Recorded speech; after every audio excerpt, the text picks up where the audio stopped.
Hello and welcome to the 52nd edition of Half Hour, a podcast starring me, John Paul Ogidici, as your host. In today's episode, I will discuss education for the blind with Sean Walsh. Thank you for coming on the show. Thank you for having me, GP. Anytime. Lovely to see you. Yeah, you too. It's been a long time, man. It has been a very long time. A couple of years, dude. We used to go to college together at Bridgewater. But yeah, if you wanna take it away, tell them a little about yourself. I know I kind of just revealed like where we both went to school at one point, but Yep. So today, we're gonna be talking about education for the blind. I've been teaching for a couple of years now. I graduated and then I went right into teaching. I previously worked as a teacher at a school for kids with severe behavioral disabilities. It was a restrictive school for kids that really couldn't safely be in a public school. None of those kids were blind in any way at all. And then now I currently work as a teacher of the blind, as an itinerant teacher for the blind. So what that means is that I will spend an hour at one school, and then I drive to the next school, and then I drive to another school, then I go back to the first school. So it's a little bit convoluted because I work in 8 schools across 3 towns with 20 kids. And so it's a lot of I start my day at the preschool, and then I go to the high school, then I go to the middle school, and then I go back to the preschool. But it's kind of working with all kids that are in some way either blind or visually impaired, mostly just visually impaired, although I do have students that are blind as well. And it's a lot of working with them on how to access the curriculum, right? Because obviously, we live in a world that's so designed for people with vision, right? Everything's designed for people that can see. And it's really hard to imagine what it would be like if you couldn't see.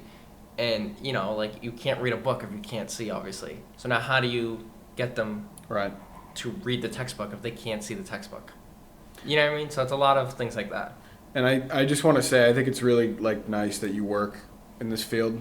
I myself used to volunteer with it was called the SNAP program in Peabody. It was special ed oriented day summer camp.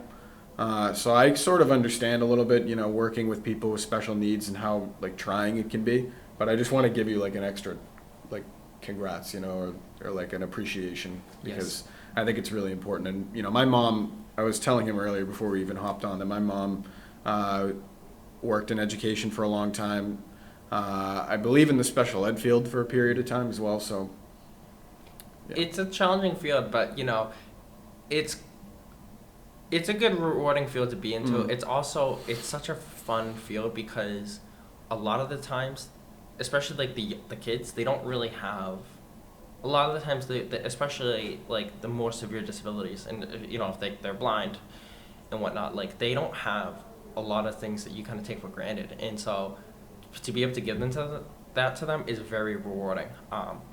I also worked at the whole way I got into the blindness thing is I worked at a summer camp, kind of what you were talking about, with all kids that were visually impaired, and we taught them living skills. And it's interesting because they were all totally blind. So we had a house with 15 kids that were totally blind, mm-hmm. and we were trying to get them to cook and clean, and it was crazy. We had a lot of kids. But it must have been rewarding, giving them that experience and being there to kind of shepherd them through it, Yes. And kind of be there with them and, and talk with them and listen to what they were saying and kind of to be a group.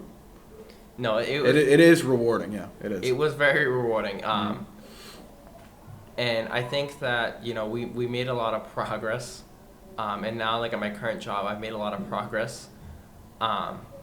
Because it's crazy to me that sometimes one student in particular that I'm really working hard for right now. So he's got 3 separate unrelated visual impairments. So his brain can't process what his eyes see. His eye pressure is not where it's supposed to be, and the central part of his eye that sees detail is all messed up. Mm-hmm. So he can't see detail. He can't really differentiate color. He can see, but it's not that good. He's got cognitive impairments. He's got occupational stuff, so he can't hold a pencil properly. Yeah. And he's working in 5th grade social studies. In the assignments, they have to draw different events in history, like the American Revolution. And as you can imagine, the kid that can hardly see really struggles to draw battles of the American Revolution. And the teacher failed him for all of it because it wasn't neat. And, like, I don't know, I just think it's kind of, like, cruel. Yeah, it is. It- No, you go ahead. no, go ahead. I was just gonna say, like, maybe this is about the age when someone like this goes into a more specialized program. Like, maybe he or she should be in a specialized program already, based on what you were saying. Because I'm thinking, like, yeah, I mean, I would have a hard time drawing battles of the American Revolution if I can't see anything and I can't hold a pencil. It's But to me also, too, like, I he mean, shouldn't have been failed either. he shouldn't have been, like... Maybe he's in the it's- wrong place. It's crazy to me, too, that, like, you're going to work with, like, a kid that's, like, blind and you're going to fail him for something he can't do. And it's like, you don't need to draw the American Revolution to be able to understand it. That's the other thing, too. Like, Yeah. you can understand it without having to draw it. And I think that, like, why don't we work on that? And it's, like, crazy to me that, like, and it's not, like, a one-off thing. Like, you'd be surprised. Like, these kids, and, like, they can't read small print. And every single worksheet they get, they can't read. And then the school's, like, they're failing. They're not doing too good. And it's like, well, if we just gave them, like bigger fonts, they could read it, and then the goodness, tools they need for success. It is unbelievable. It's so crazy that they don't have that. Yeah, we have a lot to work on in a lot of fields here. But, well, I guess a good question would be, are there any 21st century technologies that you're finding that are being very useful, like now? Like maybe 20 years ago, it was harder for this reason or that reason, but now we have, X technology to help out. Are there any technologies you find yourself using? Like, There's a lot. Everything's now digital too, especially in education. Like everything, especially because of COVID, everything moved online at necessity, and now a lot of that has continued to just linger, even though school's back in person. Like every single kid now has a Chromebook, and that's at any age, which I think I have mixed feelings on. Giving a first grader his own laptop, but either way, like. Yeah.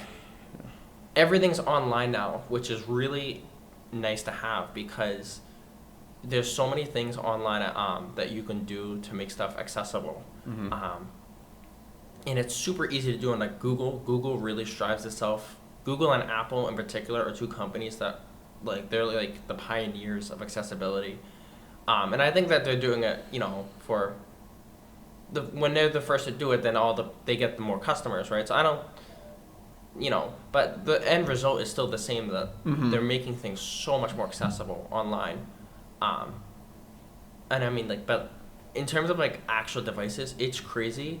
Like you can get glasses that will see for you, but they're $12,000. Like it is unbelievable. It's probably so cutting edge. It's probably so. Oh my God, yeah, it is. It's just been developed, or it's very, very new, very inaccessible. It's like when people started flying for the first time. Not everyone was going to fly, obviously.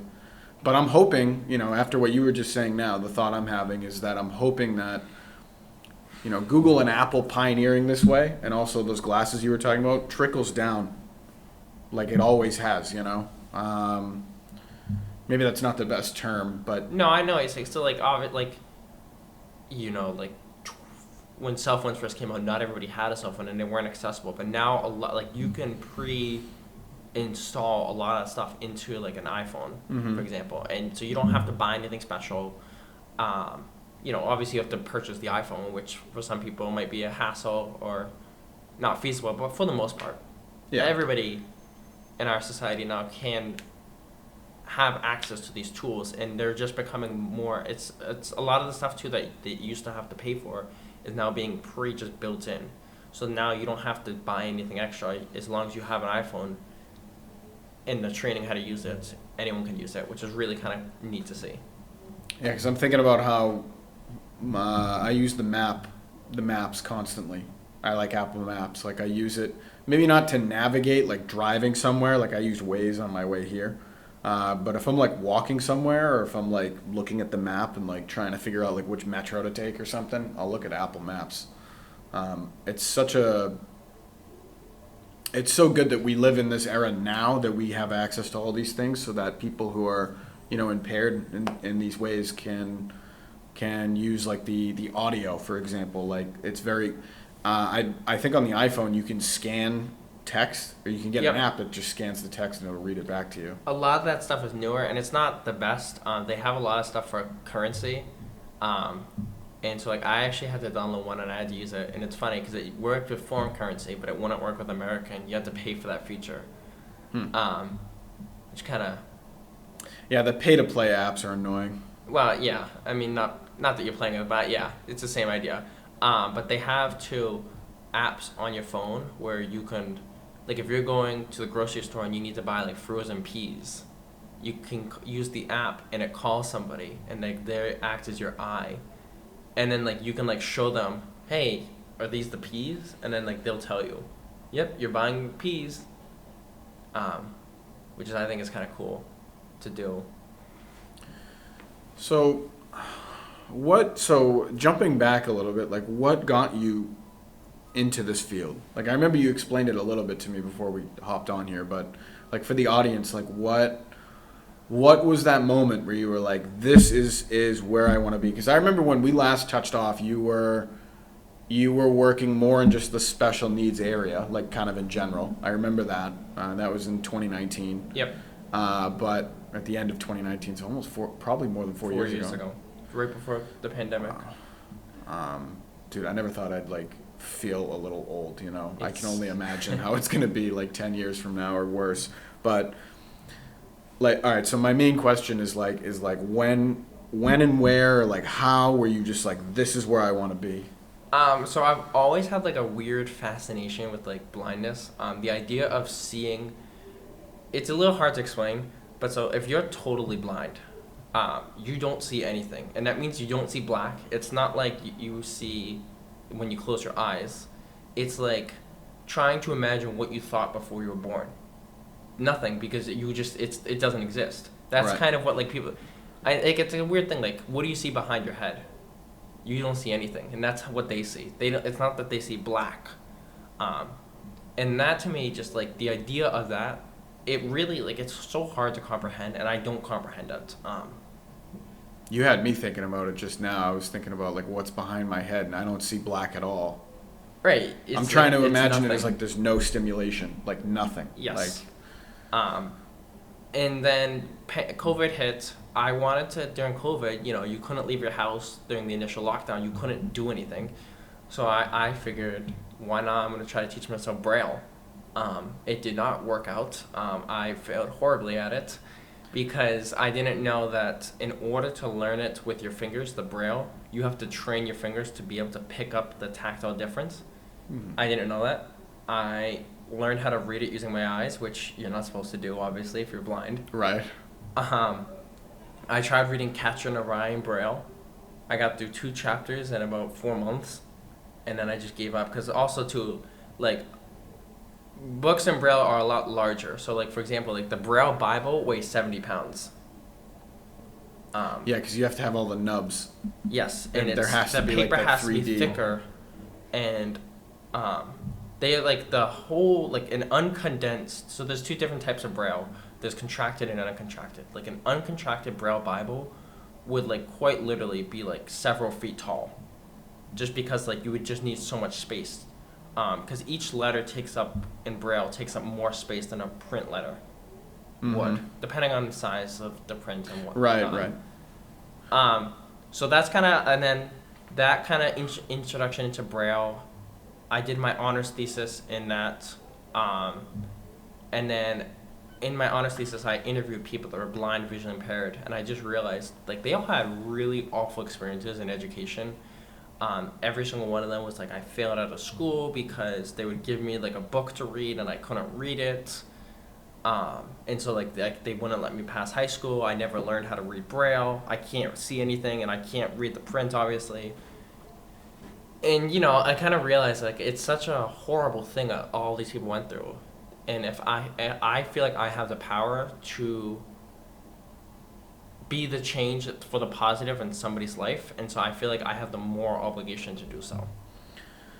You have me thinking about, was Braille created by first of all, you read 2 chapters. And Catcher in the Rye Braille. Did you get something out of it? No. Like, no. So it's like you read it, but you were like, man, like this is like. It was so difficult. I mean, I went about it in a whole wrong way. I went in with no like background in it. I didn't like. I just was like, I'm gonna Google how to read it, and sometimes you gotta wing it, you know. Yeah, I mean, like I learned like the basics of it. The basics of it are fairly simple, right? Like there's 2 different types for English reading. There's grade 1 and grade 2. Grade 1 is just like learning the alphabet and punctuation marks. You ever like when you were a kid, you ever like write in like a secret code? Yeah. Yeah. So you remember like you drew like a special like a circle meant like the letter A, a square meant B, that kind of stuff. Yeah, for example. That's all it is, right? You're relearning the alphabet. Grade 2 Braille has 63 characters, and the spelling is not all the same. So, for example, the word like eat is 2 letters, but if you wanted to do like Pete, P-E-A-T, it's also 3 letters. So like sometimes like the letter A, that's not a bad example. So the letter K means the letter K, but it can also mean the word knowledge. But if you wanted to spell knowledgeable, you couldn't use the letter K. It's so convoluted. Punctuation is different, spelling is different, there's different rules for grammar. Was it designed by someone who was blind? Yeah, so the guy who designed it was in France, Louis Braille. And so it was designed for the French alphabet. So like it follows a pattern, except I guess at the time there was no W in the French alphabet. So W is its own separate character. It doesn't follow the pattern. Okay. And then there was a long debate in America about what we should introduce. So originally they did raised letters, but it's really hard to differentiate between like a raised A and like a raised O, for example. And a lot of like the raised letters, it became too difficult. Yeah.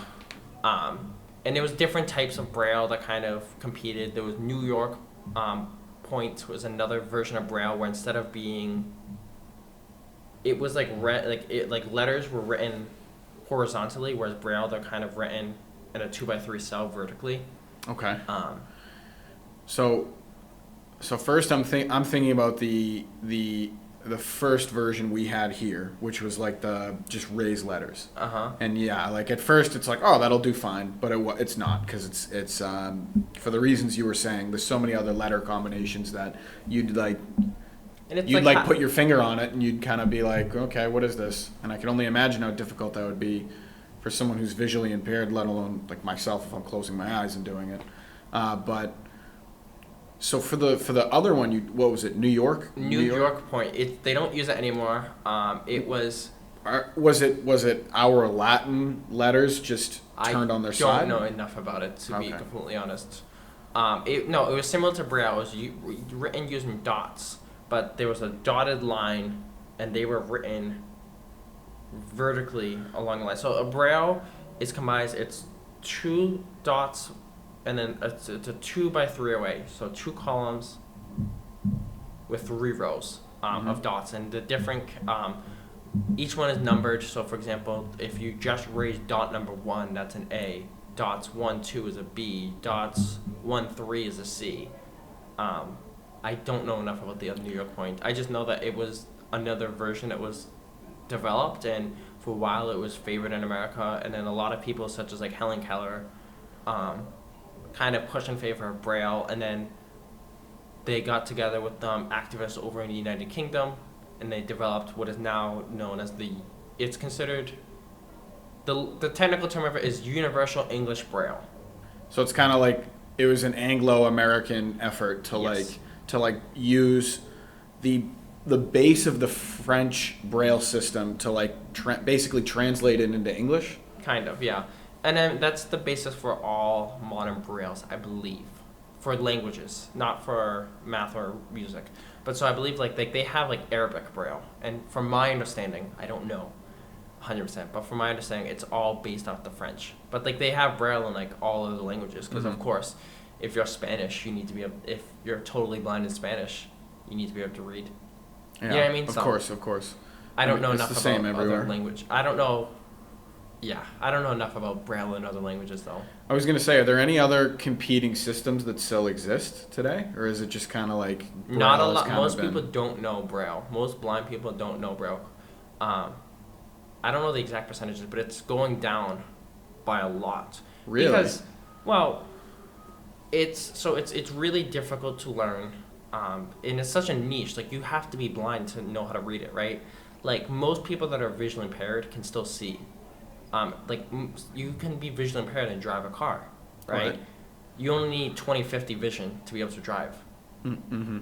That's still considered visually impaired, but like if you can drive a car, you can read in large print. And especially now too, like what you were talking about earlier, like you can like put your phone up to a picture and it can read the text to you. Right. And you know, Braille isn't on every single street sign. Yeah. Braille isn't on every single menu, and so it's a lot of the times it's just easier just to use your phone to do it. So would you say that that is something that's replacing Braille's usefulness for people who are blind? Like they don't necessarily need to learn it because they have access to these other tools? I would still strongly say though that everybody should have the ability to read and write, and whether that means print like regular font or Braille. Mm-hmm. I wouldn't say it's replacing the need, because I still think that I still strongly believe it's still a necessity, and every single person should have the right to be able to read and write, to sign a document. Right. Like if you can't read and write and you only rely on your phone, you can't legally sign a document. So I was actually going to say, right? So let's say that you have two blind people that are completely blind. They can't see, right? And they both know Braille. One person is reading something, you know, with their touch, and they're reading it, and they want to basically copy it down on another sheet of paper. When the problem is I'm thinking like, okay, they're gonna write it with a pen and pencil, right? And then how do they read it again? Like, so you just use like a Braille slate and style. There's two ways. You can have like a Braille typewriter. Okay. I have one in my car. It's really big. Actually, I don't have it in my car. I left it at my house. Oh, okay. It's really big. It's really weird to use. Does it make the paper kind of pop up like so you can? But you're supposed to feel use it? special paper. And then what they Okay. have is a slate and stylus, it's called. It's essentially you clamp on this like thing onto the paper. You flip the paper around, and then you can like press using the stylus, and you can use it on any paper. It's not going to be the best, but like if you just need to jot something down quick, you can grab a sheet of paper, write it out, pump out the dots, and then once you once you get the proper paper, the proper typewriter or your phone, then you could just quickly read it, transcribe into a more permanent format. But when you read and write it, though, it is kind of weird too, because when you write it upside down backwards. Just because because if you think about it, so like if you need like this dot, it'd be easier to show if I had paper, but like essentially if you because you're doing it upside down, you poke left, it's the mirror, you do the mirror, so that way it comes out normal. It's kind of weird when you do the slate and stylus. The typewriter is a typewriter. I'm gonna have to look up a video. Yes. Definitely, I'm going to. That's super interesting. What do you think would be some necessary improvements to the education system in this, like, we could talk like 3, 4, 5 hours about that, but I'm just saying in the channel of like people who are visually impaired and people who are totally blind, kind of in this gambit, what is like something they need, or like what is something that should be improved upon? It just, I don't mean to come off rude, but there's a lot of common sense. So it's like going back to that kid.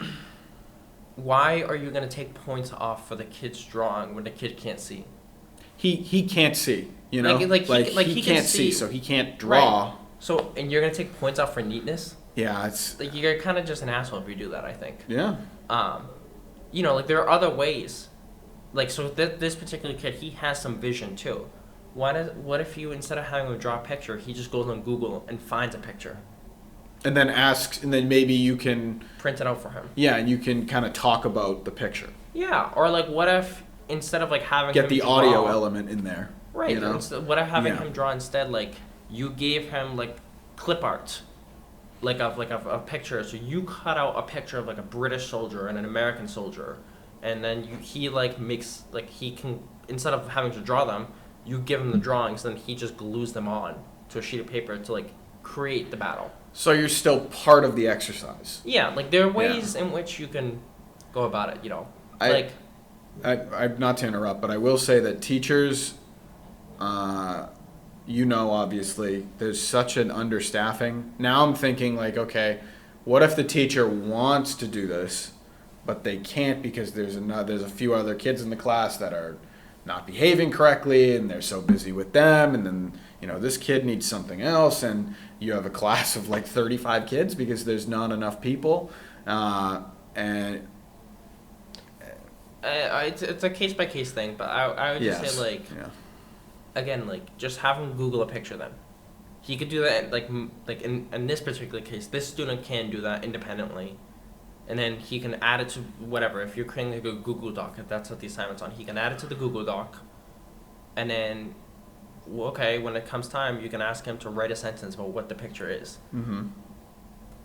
That doesn't take a lot more effort for you to implement.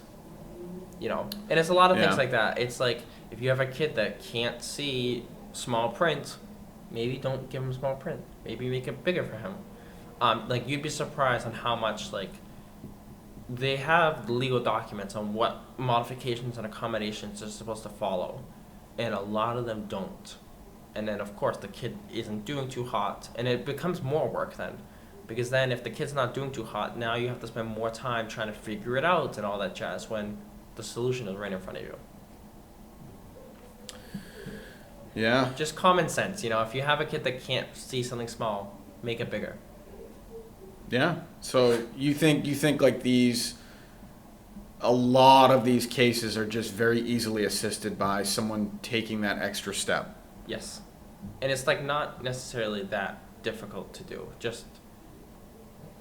Some of it can be, and not every single kid can read, so making it bigger isn't going to help every single kid, Mhm. right? Like if you're totally blind, you can't read no matter how big it is.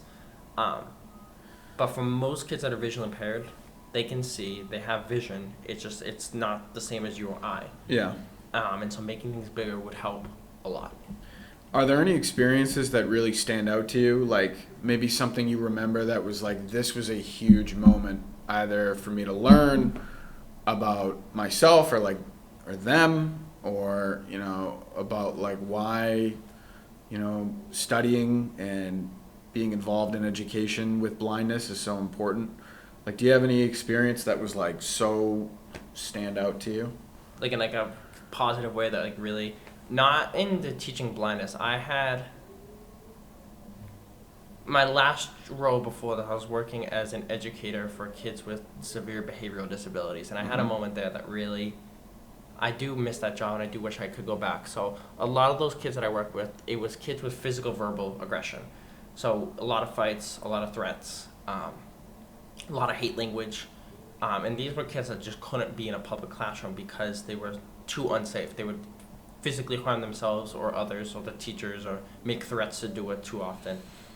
But come to find out too, a lot of them didn't live the best home lives, right? A lot of them were abused. Some of them were homeless. We had one kid that was raised in the woods, feral, and abandoned in his woods by his mom, so he hated women, and understandable.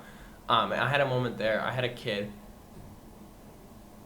Without going into too much detail, he was physically abused by his father, and by a school male teacher. And so when I first met the kid, he wouldn't go near me because he was afraid of me, because every other major male role model in his life kind of Was violent and physically not, hurt him. yeah, Yes. yeah. And It's pattern recognition. yes, and then but It's very eventually sad. over time he like really clung to me, and he kind of was like able to like make that realization that like, hey, I didn't like you at first because other people in my life have done these horrible things, but you're different. Um, and so I guess like being that like male role model for this kid, because there was not a lot of males at the school, like staff wise. It was special education in general is a very female oriented field. I shouldn't say female oriented. Like dominated. There's a lot of women in the field. Yes. So there's not a lot of male special educators. There's not like it's a very much like most of them are like white women. So there's not a lot of males. There's not a lot of like different minorities as well either.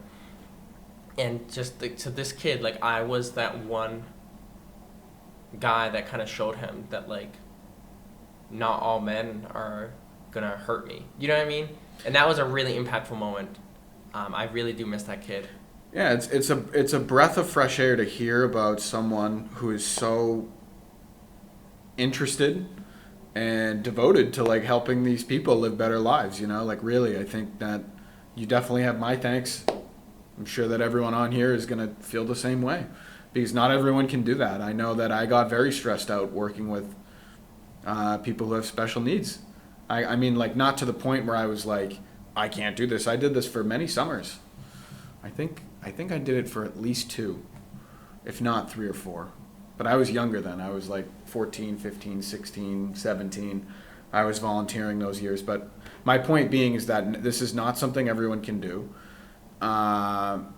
You know, I've found that women have a little bit more patience than men. Just in general, you know. Depends. Sometimes yes. Of course, yeah. There's outliers to everything. And it's all based on, you know, don't take that as a rule of thumb that I just said that, you know, but you know, by and large, that's the reason why you see a lot of women in this field is because women are interested in being these educators and, you know, kind of being in these fields. I mean, there's patterns of all kinds about this I stuff. think there's other things too. Like, you know, it's hard if you're like a young boy to want to be a teacher when you've never had a male teacher. So you kind of like, in your head, this becomes like a woman's job. You know what I mean? And growing up, if you never had like a male teacher, in your head, when you think of jobs, you're going to think of jobs that other guys do. You know what I mean? People tend to stick to people that are like them. Yeah. And so you're not going to, especially like as a young kid, you know, if you ask a young kid who's a teacher, they're always going to say a woman because they probably have all had woman teachers. And so Most of my teachers were women. It becomes like a stereotype, and then it kind of, as you get older, it kind of pushes you out a little bit too. So there's that in it too, as well. I think it's partly like that. Excuse me, like mother thing, but it's also partly just like the way in which, like, you know, a young kid's never going to see himself in that role because everybody in that role looks so different to him. Mm-hmm. You know, and it's like the same way, like, I think a lot of young girls don't go into certain other jobs because everybody in this job is a guy, or is a guy. So it's kind of like a subconscious, but also a conscious element. Like there's two. Yeah, I think so. Yeah. It's probably somewhere in the middle. Yeah, no, that seems like very, very plausible. It seems very likely, you know, because now I'm thinking about it too, and it's just we've inherited so much from what came before, you know, and it's just layers and layers and layers.